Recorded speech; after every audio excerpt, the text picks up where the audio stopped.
दिल्ली के वज़ीर आला अरविंद केजरीवाल उत्तराखंड में इंतखाबी मुहिम में मसरूफ हैं। उन्होंने प्रेस कॉन्फ्रेंस के दौरान उत्तराखंड की तरक्की के लिए 10 नुकाती एजेंडे का ऐलान किया है।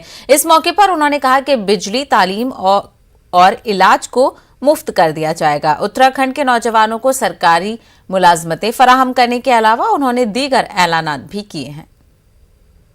मेन एजेंडा आम आदमी पार्टी का उत्तराखंड चुनाव में और आने वाले 5 साल के लिए आम आदमी पार्टी का मेन एजेंडा 10 पॉइंट एजेंडा है। सबसे पहला, हम भ्रष्टाचार खत्म करेंगे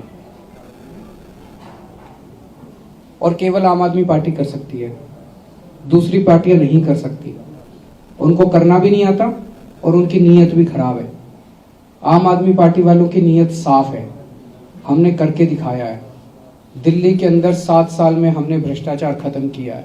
24 घंटे बिजली है, उत्तराखंड में भी 24 घंटे बिजली करेंगे और मुफ्त बिजली करेंगे जैसे दिल्ली में हमने की।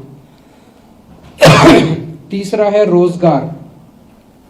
दिल्ली में पिछले कुछ वर्षों में हमने 10 लाख बच्चों के लिए रोजगार मुहैया कराए हैं। हमें करना भी आता है और हमारी नीयत भी है। आज सबसे बड़ा समस्या उत्तराखंड के अंदर बेरोजगारी की है और जब तक नौकरी नहीं मिलती 5,000 रुपए का बेरोजगारी भत्ता होगा।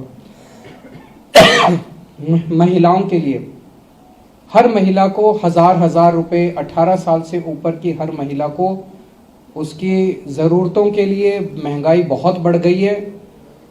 हजार रुपए हर महिला के अकाउंट में हर महीने डाला जाएगा।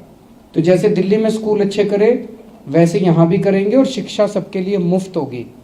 जिसके पास पैसा नहीं है और इस देश में पैदा हो गया उसको अच्छी शिक्षा का अधिकार है और वो अधिकार आम आदमी पार्टी देगी।